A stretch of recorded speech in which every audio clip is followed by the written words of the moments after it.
Hello everyone, welcome to my channel.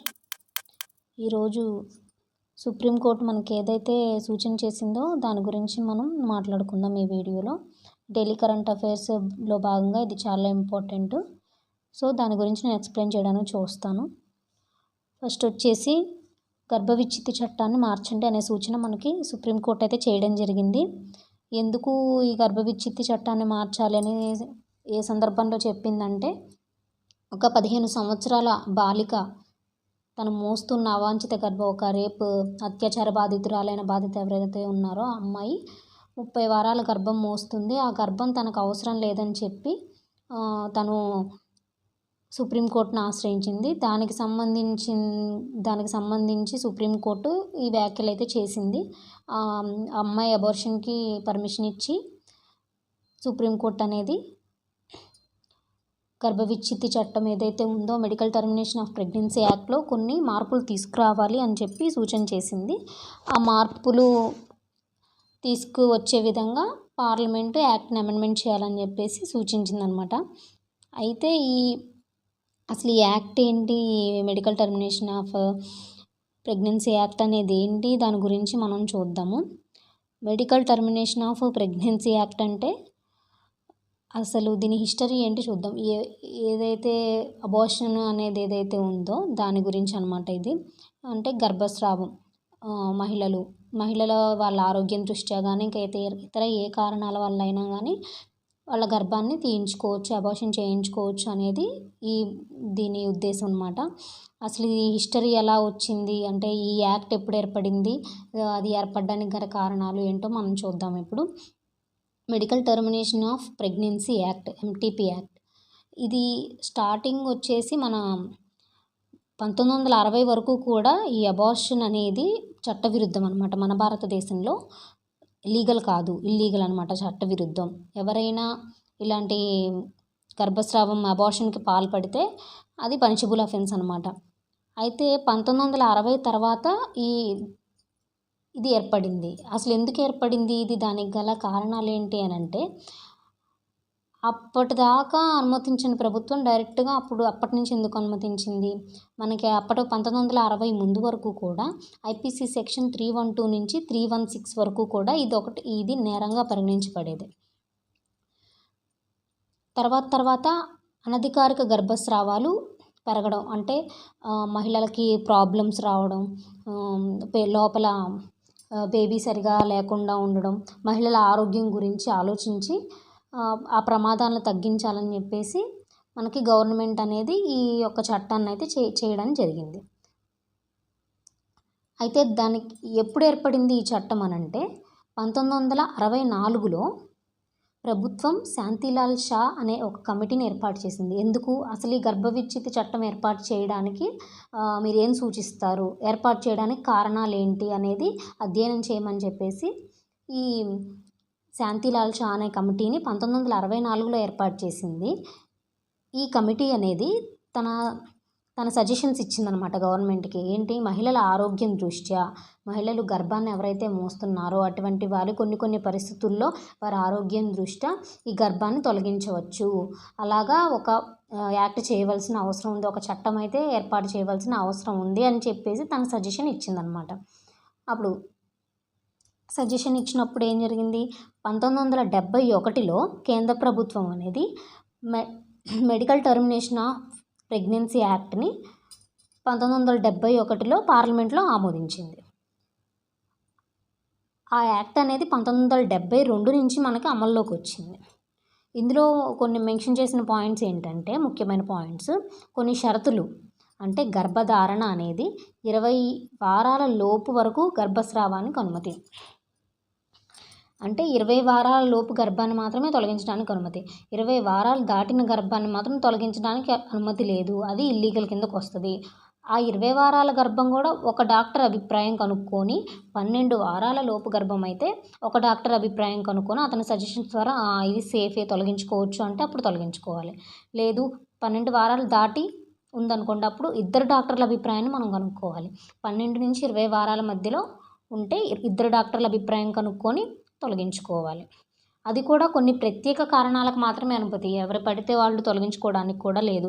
తల్లి ఆరోగ్యానికి ప్రమాదం ఉన్నట్లయితే, అంటే బిడ్డ లోపల కడుపులో బిడ్డ పెరగడం వల్ల తల్లి ఆరోగ్యానికి ఏదైనా ప్రమాదం ఉన్న యెడల, లేదంటే లోపల బేబీకి ఏమైనా లోపాలుంటే, లేదంటే అత్యాచార బాధితులు ఎవరైతే రేపుకు గురవుతారో, అత్యాచారానికి గురవుతారో అలాంటి వారికి అవాంఛిత గర్భం ఏదైనా వస్తే అలాంటి వారికి తొలగించుకోవడానికి, లేదంటే గర్భనిరోధక వైఫల్యం అది కూడా పెళ్ళైన మహిళలు ఎవరైతే గర్భనిరోధం వాడి కానీ అది ఫెయిల్యూర్ అయిందో అలాంటి వాళ్ళకి మాత్రమే ఈ 1971 గర్భ విచ్ఛేద చట్టం ప్రకారం అబార్షన్ చేయించుకోవడానికి అనేది అనుమతి ఇచ్చారు. ఈ షరతులు అనేది విధించారనమాట. ఆ తర్వాత 2002లోను మరియు 2003లోను కొన్ని సవరణలు అయితే చేశారు. ఏంటా సవరణలు అంటే అప్పటి వరకు ఈ గర్భస్రావ సేవలు అనేవి ఓన్లీ పట్టణ ప్రాంతాలకే పరిమితమై ఉండేవి. తర్వాత 2002, 2003 నుంచి ఇవి అనేది గ్రామీణ ప్రాంతాలకు కూడా అందుబాటులోకి తీసుకొని వచ్చారు. నెక్స్ట్ వచ్చేసి అప్పటి వరకు గవర్నమెంట్ హాస్పిటల్స్కి మాత్రమే ఈ అనుమతి ఉండేది. అబార్షన్ చేసే అనుమతి అనేది ఓన్లీ గవర్నమెంట్ సర్జన్స్కి మాత్రమే ఉండేది. కానీ అలా కాకుండా 2002, 2003 నుంచి ఏం చేశారు, ప్రైవేట్ హాస్పిటల్స్కి కూడా అనుమతి ఇచ్చారు. అది 2002, 2003లో జరిగిన సవరణలు. అదే 2021లో మనకి ఒక ముఖ్యమైన సవరణ జరిగింది. దాన్నే medical termination of pregnancy act, amendment act 2021 అంటారు. ఇది చాలా ముఖ్యం. అదేంటంటే అందులో ఏమేమి అమెండ్మెంట్ చేశారంటే అప్పటి వరకు 20 వారాల ప్రెగ్నెన్సీని మాత్రమే తొలగించుకోవడానికి అనుమతి ఇచ్చేది. కానీ దాని తర్వాత ఎప్పుడైతే 2021 మనకి చట్టాన్ని సవరించారో ఆ సవరించిన చట్టంలో 24 వారాలకు పెంచారు.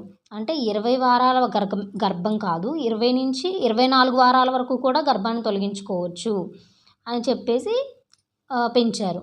నెక్స్ట్ అప్పటి వరకు ఓన్లీ పెళ్ళైన మహిళలకు మాత్రమే గర్భాన్ని తొలగించుకునే అవకాశం ఉండేది.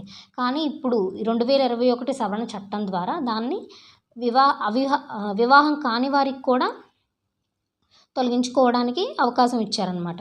నెక్స్ట్ వచ్చేసి 20 వారాల వరకు ఒక డాక్టర్ అభిప్రాయం సరిపోతుంది. అంతకుముందు వచ్చేసి 12 వారాల వరకే ఒక డాక్టర్ అభిప్రాయం, 12 నుంచి 20 వారాలు ఖచ్చితంగా 2 డాక్టర్ల అభిప్రాయం తీసుకోవాలి. కానీ ఈ సవరణలో ఏంటంటే 20 వారాల వరకు కూడా ఒక డాక్టర్ అభిప్రాయం సరిపోతుంది. నెక్స్ట్ 20 నుంచి 24 వారాల మధ్య 2 డాక్టర్ల అభిప్రాయం అవసరం. నెక్స్ట్ ఇంకోటి ఏంటి, తీవ్రమైన భ్రూణ లోపాలు ఉంటాయి, అంటే బాగా ఎక్కువగా లోపల బేబీకి ఏవైనా లోపాలు ఎక్కువగా ఉంటే అలాంటి వారు మెడికల్ బోర్డు అనుమతితో 24 వారాల తర్వాత కూడా అబార్షన్ చేయించుకోవచ్చు. అది డాక్టర్స్ కాదు, medical board, state medical board ఏదైతే ఉంటుందో ఆ మెడికల్ బోర్డు అనుమతి తీసుకొని ఆ అనుమతితో ఓకే చేయించవచ్చు అని చెప్తే మాత్రమే 24 వారాల తర్వాత కూడా అబార్షన్ చేసుకునేదానికి అనుమతి ఉంటుందన్నమాట. నెక్స్ట్ అసలు ఈ ఎంటీపీ యాక్ట్ మెయిన్ ఉద్దేశం ఏంటి అంటే సురక్షిత గర్భస్రావం అందించడం, అంటే సేఫ్ అబార్షన్ సేఫ్గా జరగాలి. దానికోసం ప్రభుత్వ అనుమతి తీసుకొని జరగాలి. కాబట్టి ఈ సేఫ్ అబార్షన్ కోసం, సురక్షిత గర్భస్రావం కోసం ఇది ఒక ముఖ్య ఉద్దేశం. నెక్స్ట్ మహిళల ఆరోగ్యం మరియు వారి ప్రాణాలను రక్షించడం. మహిళల ఆరోగ్యం అంటే కడుపులో ఉన్న పిండం వల్ల ఆ మహిళ ఎవరైతే ఆ శరీరంలో ఎవరైతే పిండం మోస్తుందో ఆ మహిళ ఇబ్బంది పడకూడదు, ఆ మహిళ ఆరోగ్యానికి ఎటువంటి ప్రమాదం ఉండకూడదు. ఒకవేళ ఉంది అంటే తొలగించుకోవచ్చు. కాబట్టి ఇక్కడ మహిళల ఆరోగ్యానికి వాళ్ళ ప్రాణాలు రక్షించడం ముఖ్య ఉద్దేశంగా పెట్టుకున్నారు. నెక్స్ట్ అక్రమ గర్భస్రావాలను తగ్గించడం. అక్రమ గర్భస్రావాలంటే ఏంటి, వివాహం కాకుండా ఎవరైతే గర్భవతులు అవుతారో అలాంటివి కానీ, నెక్స్ట్ వచ్చేసి ఎవరైతే అత్యాచారానికి గురవుతారో అలాంటి వారికి కానీ ఈ అక్రమ గర్భస్రావాలు అంటారన్నమాట. వాటిని తగ్గించడం కోసం, అక్రమ గర్భస్రావాలను తగ్గించడం కోసం ఈ యాక్ట్ అనేది చేశారు.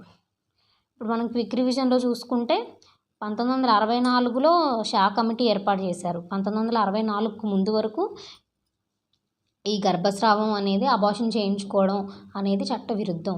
1964లో దీనిని అధ్యయనం చేయడానికని చెప్పేసి షా కమిటీని ఏర్పాటు చేశారు. తర్వాత 1971లో ఈ షా కమిటీ 1964లో ఏర్పాటయ్యి దాని సజెషన్ ఏమనిచ్చింది గవర్నమెంట్కి, ఈ గర్భస్రావం అనేది చట్టబద్ధత చేకూర్చాలి, అవసరం ఎంతైనా ఉంది అని చెప్పేసి చెప్పిందనమాట. తర్వాత అందువల్ల ఆ షా కమిటీని ఉద్దేశించి 1971లో మనకి ఈ చట్టం అనేది రూపొందించారు. Medical termination of pregnancy act అనేది 1971 అనేది రూపొందించారనమాట. అది 1971లో పార్లమెంట్లో ఆమోదించారు. 1972 నుంచి ఇది మనకు అమల్లోకి వచ్చింది. తర్వాత 2002, 2003లో ఈ చట్టానికి సవరించారు. మారుతున్న కాలం ప్రకారం మారాలి కాబట్టి ఈ చట్టాన్ని సవరించారు. అప్పటి వరకు 20 వారాలు గడువు ఉన్నదాన్ని 24 వారాలకు పెంచారు.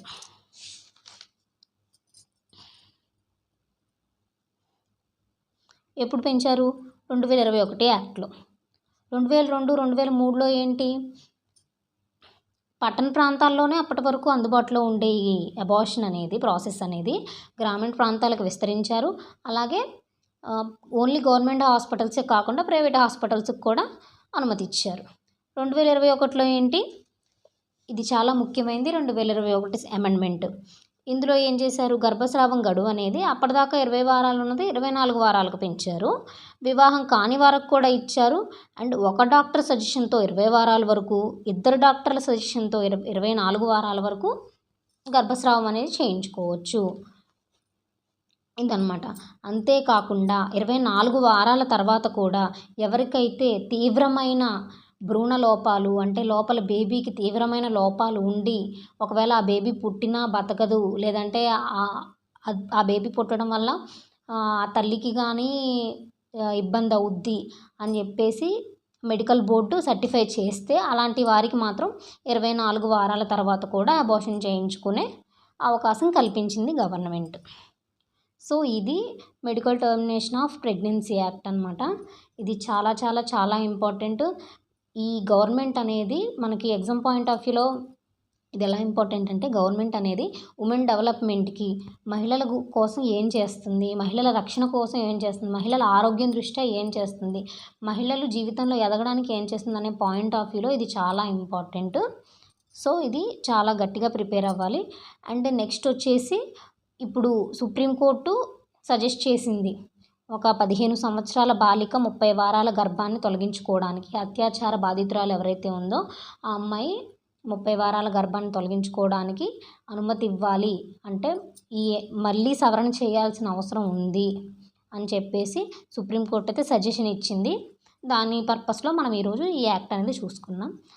ఓకే, మీకు ఇంకా ఏమైనా డౌట్స్ ఉంటే కామెంట్ సెక్షన్లో చెప్పండి. అండ్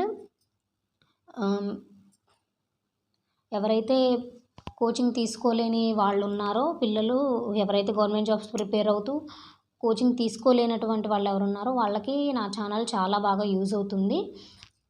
ఎంతమంది ఎక్కువగా సబ్స్క్రైబ్ చేసుకొని ఎన్ని లైక్స్ ఎన్ని కామెంట్స్ వస్తే కనుక నేను అంత ఎక్కువగా వీడియోస్, అంత ఎక్కువ టాపిక్స్ అప్లోడ్ చేయడానికి చూస్తాను. సో దయచేసి అవసరం ఉన్న వాళ్ళకి ఇది షేర్ చేయండి. ఛానల్ని సబ్స్క్రైబ్ చేసుకోండి. అన్ని టాపిక్స్ కవర్ అయ్యేలాగా నేను చూస్తాను. Thank you.